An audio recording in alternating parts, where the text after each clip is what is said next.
ترددت كثيرا في تصوير هذه الحلقة، ولكن أردت تصوير هذه الحلقة لأمرين. الأمر الأول لتبرئة أصحاب النبي صلى الله عليه وسلم مما يتهمهم به الشيعة قبحهم الله من الشذوذ واللواط عياذا بالله.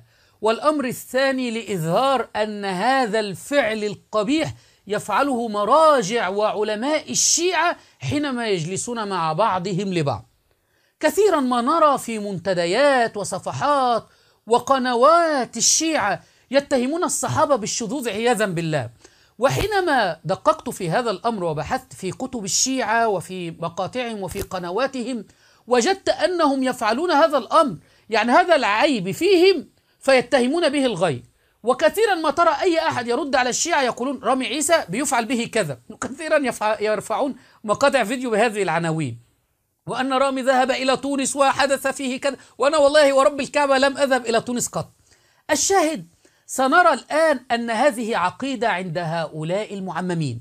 سنرى نجل رئيس الحوزة العلمية، نجل الخوئي ابن الخوئي الأكبر، معمم سيد كبير بلحية بيضاء، يثبت أن المرجع ده وكأنه وكيل الإمام المهدي عندهم، المرجع اللي لو لم يقلد مرجع كل أعماله باطلة، وهو من أهل النار الشيعي إن لم يقلد هذا المرجع يكون مرجع كبير ويفتي وهو يلاط به ويفعل به فعل قوم لوط. هذا اللي يلاط به بعدين يصير لي مرجع أو متمرجع، هذا اللي يلاط به بعدين يصير لي مرجع أو متمرجع. فهمت؟ يصدر رسالة ويصدر أحكام وفتاوى، يصدر أحكاما وفتاوى وهو مفعول به ومرجع كبير ويفعل به هذا الفعل الشاذ. علمتم؟ ويتهمون أهل السنة بذلك عياذا بالله. أين عقلاء الشيعة من هذا؟ بل المصيبة الأكبر الآن أن قائد إيران، يقولون قائد الدولة الإسلامية وهي ليست إسلامية، قائد إيران خامنئي يعترف حسن اللياري أن خامنئي كان يفعل به فعل قوم لوط عياذا بالله وهو شاب، وهذا ثابت وموثق عندهم. خامنئي أيضا من هؤلاء.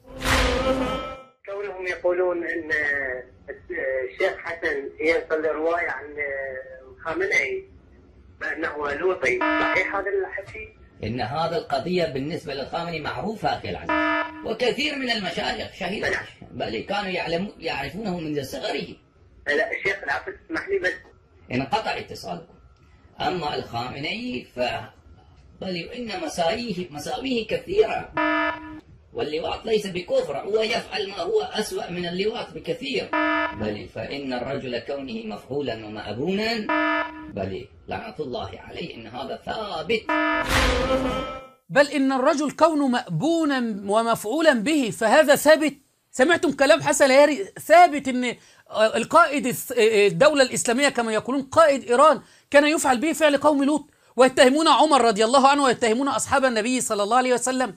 بل والأصعب والأمر كما سنرى الآن أستاذ في الحوزة العلمية عبد الحليم الغزي صاحب قناة القمر وله مؤلفات ومعروف، يقسم بالله أنه ذهب إلى إلى إيران وقابل أحد السادة ليتأكد منه من هذه القصة. أحد السادة دخل على أحد الشيعة الكبار الأحياء الآن في العراق ودخل وجده يفعل هذا الفعل، فعل قوم لوط، مع سيد آخر، اثنين علماء كبار من علماء الشيعة أو مراجع كبار من مراجع الشيعة كانوا يفعلون هذا الأمر، ودخل عليهم أحد السادة في الغرفة وهم يفعلون هذا الأمر عياذا بالله. قد رأيت شيخ فلان يلوط بشيخ فلان في المدرسة الفلانية في النجف. شيخ فلان هذا الذي يلوط الآن شخصية معروفة في بغداد من شخصيات الحكومة العراقية، وكان شخصية هناك أيضا حينما كنا في قم. قلت له هذا هكذا أخبرني عنك. قال لي إيه؟ قال لي أنا دخلت إلى الغرفة وكان شيخ فلان يلوط بشيخ فلان ووقفت عليهما، فأنا سألته على طريقة الآخوندية، قلت له سيدنا أنت رأيته يدخل فيه كإدخال الميل في المكحلة؟ قال لي شيخنا يا ميل يا مكحلة. قال لي أنا شفته يسوي كذا بالفصيح العراقي. قال لي أنا شفته يسوي بي كذا ومع كلام لا أستطيع أن أقوله في الفضائية. قال لي وين السولف أنت يا ميل يا مكحلة؟ وهذا الفاعل شخصية معروفة وله علاقة بمرجع كبير. والله إذا أذكر لكم اسم المرجع ستكذبونني. فهذا الذي وصل إلينا من شذوذ وانحراف علماء هذه الطائفة الضالة المنحرفة، وكثير لم يصل إلينا. يعني هذا اللي وصل إلينا ما فضحوا بعض، فكثير وكثير لم يصل إلينا. بل ورب الكعبة أحد المهتدين الشيعة الشباب كان يقول بأن كان في المعممين يتحرشون به. هو فين عند هذه الأضرحة المنسوبة للحسين وعلي رضي الله عنه في كربلاء وفي النجف يتحرشون بالصبيان الصغار وبالأطفال، ويزعمون أن هذا دين، وفي الآخر يتهمون أهل السنة والجماعة بهذا. أين عقول عوام الشيعة؟ هل تأخذون دينكم من هؤلاء الشواذ؟